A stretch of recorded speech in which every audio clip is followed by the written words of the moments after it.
Hello दोस्तों, कैसे हैं आप सब। स्वागत है आप सभी का कॉमिक वर्ल्ड चैनल पर। तो चलिए दोस्तों, शुरू करते हैं मनोज कॉमिक्स में हवलदार बहादुर सीरीज़ की अगली कॉमिक्स, हवलदार बहादुर और तीन तिलंगे। एक शाम याहू आए, वो जिसकी बीवी मोटी उसका भी बड़ा नाम है। ओ मोटी, ओ मोटी, दिमाग तो ठीक है तुम्हारा, ये क्या बक रहे हो। ओ मोटी, ओ मोटी, अभी बताती हूँ। और था क्यों नाच रहे थे, नहीं बताता तो भाड़ में जाओ। अरे तू तो बुरा मान गई। सुन, मुझे 10,000 रुपये का इनाम मिला है। 10,000? हाँ, इसलिए तो नाच रहा था और तूने हाथ झाड़ दिया। मुझे क्या पता था जी कि तुम इनाम की खुशी में बावले हो रहे हो। किसने दिया इनाम? नवाब गुल अली यार खान साहब ने। मैंने उनके घोड़े की हिफाजत की थी ना, उसी खुशी में दिया है। ये देख। ए जी, हम इन रुपयों का क्या करेंगे? सैर को चलेंगे। मैं छुट्टी भी ले आया हूँ, तू तैयारी कर ले। कल सुबह ही हम पहाड़पुर चल रहे हैं। तो बहुत अच्छी हो जी। अगली सुबह वे बस द्वारा पहाड़पुर के लिए रवाना हुए। ए जी, वहाँ किसी अच्छे से होटल में ठहरेंगे। चिंता न कर चंपा कली, इस बार मैं तुझे खूब सैर कराऊंगा। तभी अपना अपना सामान संभाल लो भैया, पहाड़ पर आने वाला है। मगर भैया, तुम्हारी ये बस तो बहुत धीमी चल रही है। इससे तेज़ तो बुड्ढी गाय भी दौड़ सकती है। तो फिर आप कोशिश कर देखिए, सड़क तो सामने है ही। चुप रहो जी। वो मुझे बुड्ढी गाय कह रहा है और तुम हंस रहे हो। क्यों बे, तूने मेरी धर्म पत्नी को बुड्ढी गाय क्यों कहा? हवालात में बंद करके सड़ा दूंगा साले। हाँ, ये हवलदार हैं। माफ़ कर दीजिए हुजूर, गलती हो गई। तभी चर, ओए, डाकू, ई, कुछ करो हवलदार जी। अभी करता हूँ। अरे ये क्या? कोई भी अपनी जगह से ना हिले। हम किसी को कोई नुकसान नहीं पहुँचाएंगे। बस हमें एक खास आदमी की तलाश है। सीधे होकर बैठ जाओ जी, वह तुम्हें कुछ नहीं कहेगा। यही है हमारा शिकार। मारा गया। तेरा ब्रीफकेस कहाँ है सेठ? मेरे पास कुछ नहीं है। थाड़ ब्रीफकेस दे दे वरना जान से मार डालूंगा। जल्दी निकाल ब्रीफकेस। तड़ाक। देता हूँ। कुछ करो ना जी, आखिर तुम पुलिस वाले हो और वह बंदूक वाले हैं। अगर गोली मार दी तो? अजी मर्द बनो मर्द, उठो और इन डाकुओं का बैंड बजा दो। चंपा कली की बात सुनकर हवलदार बहादुर जोश में आ गए। अबे ओए, छोड़ दो उस शरीफ आदमी को। आए, ये कौन बहादुर पैदा हो गया? कौन है बे तू? ठीक पहचाना, मैं बहादुर सिंह हूँ। खटिया खड़ी कर दूंगा तुम्हारी। तेरी तो थाड़। बैठ जा नीचे। उई आ। इतनी देर में दूसरा डाकू सेठ का ब्रीफकेस छीन चुका था। हाय मैं लुट गया। बचप। फिर डाकू बस से उतर कर पास के जंगल में घुस गए। हाय मैं लुट गया, बर्बाद हो गया। पुलिस को बुलाओ। यहाँ पुलिस कहाँ से आएगी? अबे पुलिस तो यहीं मौजूद है। मैं हवलदार बहादुर सिंह हूँ। उन डाकुओं को पकड़ लो हवलदार जी। हवलदार जी, वो मेरे 5 लाख के हीरे ले गए। 5 लाख के हीरे? हाँ हवलदार साहब, पहाड़पुर में मेरी बहुत बड़ी ज्वेलरी शॉप है। तुम चिंता ना करो सेठ, मैं उन डाकुओं को पकड़ कर हवालात में सड़ा दूंगा। इनके बस का कुछ नहीं है भाई साहब, आप पुलिस को खबर कीजिए। फिर सड़क पर पड़े पत्थर हटाकर ड्राइवर ने बस पहाड़पुर थाने की ओर भगा दी। तूने ये क्यों कहा कि मैं कुछ नहीं कर सकता? मेरा अपमान करती है। चुप करके बैठ जाओ, तुम छुट्टी पर हो। थाने पहुंचकर अपना बयान लिखवाकर चुपचाप निकल चलो। हम यह तफरी करने आए, समझे? समझ गया। बयान लिखवाने के बाद हवलदार ने वहीं से एक रिक्शा पकड़ा। हमें किसी बढ़िया होटल में पहुंचा दो भाई। कुछ देर बाद, लो बाबूजी, ये यहाँ का सबसे बढ़िया होटल है। ये तो बहुत महंगा होगा। तो क्या हुआ, आखिर 10,000 है तुम्हारे पास। ओ, आ गए ये लोग। नमस्कार। ठीक है ठीक है, तुम लोग तो सुबह आने वाले थे। सुबह क्या मतलब? मतलब मैं बाद में बताऊंगा, पहले तुम लोगों के रहने का प्रबंध कर दूं। और नत्थू, आया जी, इन दोनों को पीछे वाले कमरे में पहुंचा दो और काम भी समझा देना। ठीक है जी। काम? कैसा काम? हम यहाँ काम करने नहीं आए भाई। तो फिर क्या लंगर खाने आए हो? अबे चिट्ठी में तो तूने यही लिखा था ना कि तू अपनी पत्नी के साथ यहाँ बर्तन धोने का काम करेगा। थाड़। क्या बकते हो? काउंटर तोड़ेगा साले टिशू। उफ, उई। साले, तूने मुझे घूसा मारा, हवालात में बंद करके सड़ा दूंगा। बड़े बदतमीज हो जी तुम, ग्राहकों से ऐसे सलूक करते हो। ग्राहक? हाँ, हम तो यहाँ कमरा लेने आए थे। ओह, फिर तो मुझसे गलती हो गई। दरअसल आपकी सूरत देखकर मैं समझा था कि हमारे नौकर आ गए।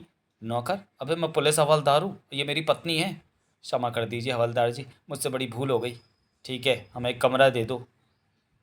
मैं फिर क्षमा चाहता हूँ जी, कमरा तो हमारे यहाँ कोई खाली नहीं है। आप लोग किसी दूसरे होटल में चले जाइए। चलो जी, उठाओ सामान। उल्लू के पट्टे ने कमरा भी नहीं दिया और घूसा भी ठोक दिया। बाहर आकर उन्होंने फिर रिक्शा पकड़ा। पता नहीं भगवान ने तुम्हारी कैसी सूरत बनाई है, कोई भी तुम्हें शरीफ आदमी नहीं समझता। बकवास ना कर, मैं बहुत गुस्से में हूँ। दूसरे होटल पहुँच तू यहीं बैठ, मैं पता करके आता हूँ कि यहाँ कमरा खाली है या नहीं। ज़रा रौब से बात करना जी। हवलदार अंदर पहुँचे और अपने पुलिसी अंदाज में पूछा, अबे ओए, यहाँ कोई कमरा खाली है? बड़े बदतमीज़ आदमी हो तुम। ये अबे ओए क्या होता है? नाराज़ क्यों होते हो भाई? ये तो मेरा प्यार से बोलने का अंदाज़ है। तो फिर मेरा भी प्यार तो फिर मेरा भी प्यार के प्यार करने का अंदाज देख। अगले पल तड़ाक, निकल जाए यहाँ से, हमारे यहाँ कोई कमरा खाली नहीं है। निकल ही लेता हूँ, ये मोटा तो पागल लगता है। कमरा मिला नहीं। तभी, हुजूर सरकार, ज़रा एक मिनट मेरी बात तो सुनिए। आए, ये क्यों पुकार रहा है? आपके साथ बहुत बुरा हुआ जी। मैनेजर ने खामखा आपके झापड़ रसीद कर दिया। झापड़? अबे ओए, काम की बात कर, कौन है तू? मैं तो आपका सेवक हूँ श्रीमान। अपनी ही बंद कर ले, वरना मैं तेरे झापड़ रसीद कर दूंगा। गुस्सा ना कीजिए श्रीमान, मैं तो आपकी सहायता करने आया हूँ। मैं आपको रहने के लिए जगह दिलवा सकता हूँ। जगह हम खुद ढूंढ लेंगे, तो फूट ले यहाँ से। साले ने चंपाकली के सामने झापड़ का जिक्र कर दिया। आपको किसी होटल में तो जगह मिलेगी नहीं श्रीमान। आजकल पहाड़पुर में काफ़ी रश है। मैं आपको प्राइवेट मकान दिलवा सकता हूँ। तो फिर दिलवा दो, मुझे तो होटल में रहना वैसे भी पसंद नहीं है। उस व्यक्ति का नाम भोलानाथ था और वह मकानों की दलाली का धंधा करता था। कुछ ही देर बाद, अबे ओए, अभी कितनी दूर और जाना है? बस जी, पहुँच गए। यही मकान है जी, बाहर से तो अच्छा लगता है। आइए श्रीमान। बराबर वाले मकान की खिड़की से एक व्यक्ति उन्हें देख रहा था। अरे, ये तो वही व्यक्ति है। वह तुरंत ही दूसरे कमरे में पहुंचा जहां दो और व्यक्ति बैठे थे। वास्तव में ये तीनों वही डाकू थे जिन्होंने बस में सेठ से हीरो का ब्रीफकेस छीना था। ओए चंदू, मक्कड़, गजब हो गया। क्या हुआ भोंटू भोंदू? बराबर वाले कमरे में वही आदमी और औरत आए हैं जो बस में दिलेरी दिखा रहे थे। तुझे धोखा तो नहीं हुआ भोंटू? बिल्कुल नहीं। ओह, तो क्या वह हमारा पीछा करता हुआ यहाँ पहुँचा है? बेवकूफ़, वह हमारा पीछा कैसे कर सकता था? हम तो जंगल के रास्ते से यहाँ पहुँचे हैं। उधर मकान देखकर हवलदार और चंपाकली खुश हो रहे थे। दो कमरे हैं जी, और ज़रूरत के हिसाब से फर्नीचर भी है। इससे बढ़िया जगह आपको नहीं मिलेगी श्रीमान। फिर वह पिछली तरफ बाग में पहुँचे। यहाँ धूप सेकने का बड़ा मज़ा आएगा। उन्होंने 1 महीने का एडवांस किराया चुकाकर भोलानाथ को विदा कर दिया था। पप्पू, अपने नए शिकार आ गए। हाँ डम्पी, और वह किराएदार सूरज से ही घामड़ लगते हैं। तो फिर अभी से शुरू हो जाते हैं। मोहन, तू जाकर फार्मूला 44 अप्लाई कर। ओके। खट खट खट, लगता है भोलाराम उर्फ ही दोबारा आ गया है। जाकर देखो तो सही। हवलदार बहादुर ने जाकर दरवाज़ा खोला। आए, यहाँ तो कोई भी नहीं है। दरवाज़ा बंद करके वह वापस आ गए। कौन था जी? कोई नहीं था। तभी खट खट खट खट, जाकर देखो कोई है। देखता हूँ। कौन है बे? दरवाजे के बाहर इस बार भी कोई नहीं था। कोई हमसे मजाक कर रहा है, हवालात में बंद करके सड़ा दूंगा साले को। यहाँ कौन आ गया तुमसे मजाक करने? खट खट खट खट, साले तेरी तो। कौन है बे? ओए ज़रा इधर आइयो। आता हूँ। कहिए अंकल, हमारे दरवाजे पर खटखट तुम कर रहे थे?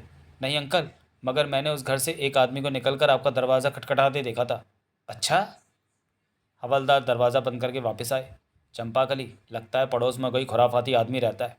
तभी खट खट खट खट खट, फिर दस्तक। अब नहीं छोड़ूंगा साले को। आराम से बात करना जी। दरवाजे पर इस बार भी कोई नहीं था। हवलदार बराबर वाले मकान की ओर लपके।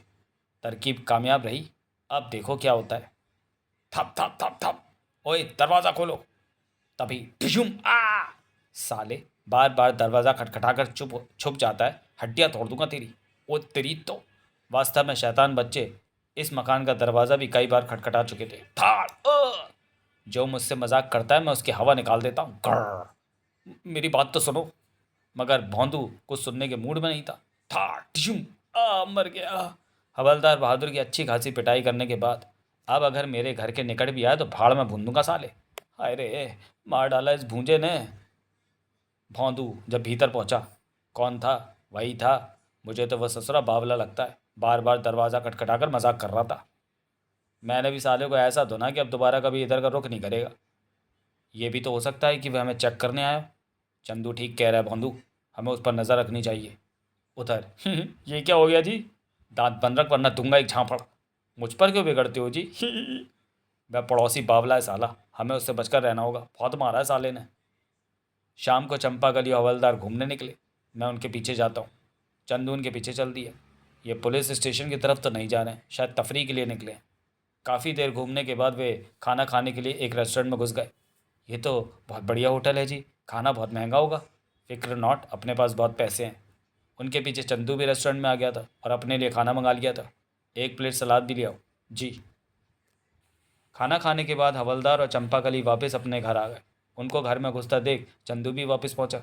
अभी तक तो कोई फिक्र वाली बात नहीं है। अगले दिन, ओए हम्पी, तू इतनी देर से क्या लिख रहा है? ये उस नए किराएदार के नाम भोंदू की तरफ से चिट्ठी लिख रहा है। ही। डम्पी ने चिट्ठी पूरी करने के बाद पढ़कर सुनाई। महाशय, मैं अपने कल सुबह के व्यवहार के लिए बहुत शर्मिंदा हूँ। अब मैं आपसे दोस्ती करना चाहता हूँ। ये चिट्ठी मिलते ही मेरे घर चाय पीने चले आइए। मैं आपकी प्रतीक्षा कर रहा हूँ। बहुत अच्छे। ये चिट्ठी पढ़कर वह लल्लू तुरंत भोंदू के घर चाय पीने आ जाएगा और फिर मज़ा आ जाएगा। चिट्ठी को बंद करके डम्पी ने हवलदार बहादुर के यहाँ डाल दिया। ये चिट्ठी हमारा अच्छा मनोरंजन करेगी। और जब हवलदार बहादुर सोकर उठे, आए, ये चिट्ठी किसने भेज दी? खोलकर पढ़ो तो। हवलदार ने चिट्ठी खोलकर ऊंचे स्वर में पढ़ी। फिर हे, पड़ोसी ने हमें चाय पर बुलाया है। ये वही पड़ोसी है क्या जिसने कल तुम्हारी दुर्गति बना दी थी?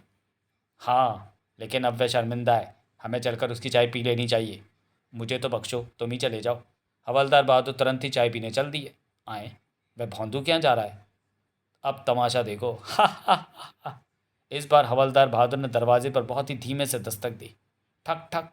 ये आदमी बुरा नहीं है, अपनी भूल का एहसास होते ही इसने चाय की दावत दे डाली है। भीतर चंदू मक्कड़ एक कमरे में सो रहे थे। भौंदू पीछे की तरफ बाग में बैठा था, इसलिए किसी ने भी दस्तक की आवाज़ नहीं सुनी थी।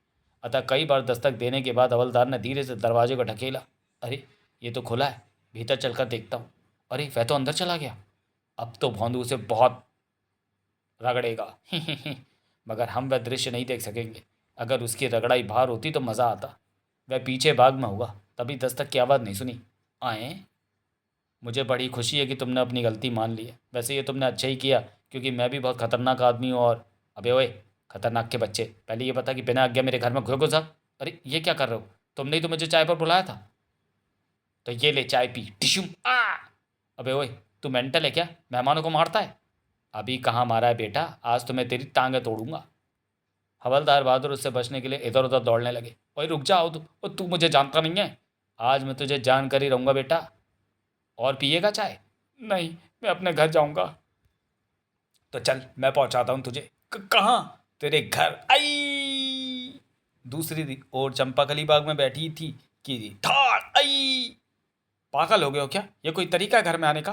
दरवाजे से क्यों नहीं आए? मैं आया नहीं हूँ, पहुँचाया गया हूँ भाग्यवान। किसने पहुँचाया इस तरह? उसी पड़ोसी ने। मैंने उससे बड़ा पागल आज तक नहीं देखा। साले ने मुझे उठाकर इस बार पार फेंक दिया। तो तुम चाय के लिए ला टपकाते हुए गए क्यों थे?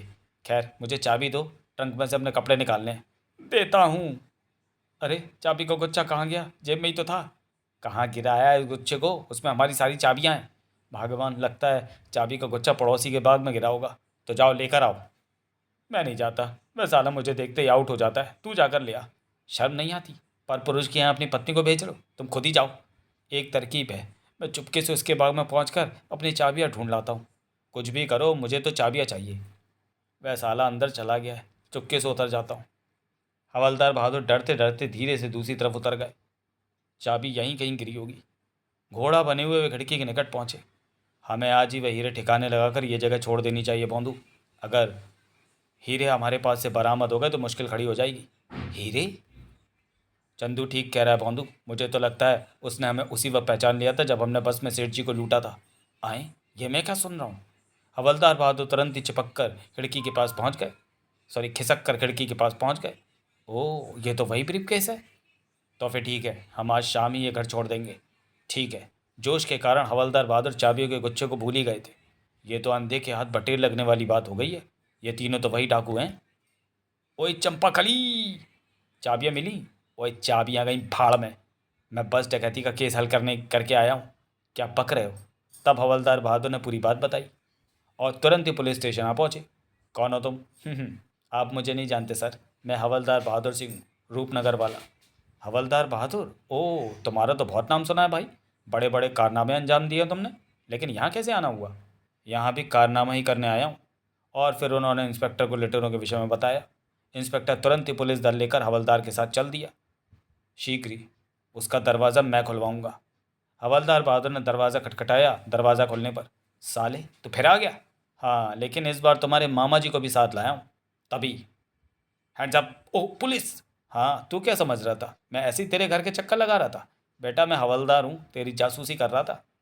पुलिस मकान में घुस गई और तीनों डाकू गिरफ्तार कर लिए गए। ये वही ब्रीफकेस है इंस्पेक्टर साहब। वेल डन हवलदार बहादुर, वेल डन। तुम्हारे बारे में जैसा सुना था वैसा ही पाया। लेकिन ये तो बता दो कि तुम्हें लुटेरों पर शक कैसे हुआ? ये हम नहीं बता सकते जी। आप तो जानते ही हैं कि बड़े जासूस अपना सीक्रेट ओपन नहीं करते हैं। मगर पाठ को आपसे तो कुछ छुपा नहीं है। इन तीनों तिलंगों को हमने कैसे पकड़ा ये आप किसी को बताइएगा नहीं, वरना हमारी पोजीशन खराब हो सकती है। समाप्त। तो चलिए दोस्तों, वीडियो को यहीं समाप्त करते हैं और मिलते हैं हवलदार बहादुर सीरीज़ की अगली कॉमिक्स हवलदार बहादुर और गब्बर सिंह में। तब तक के लिए धन्यवाद।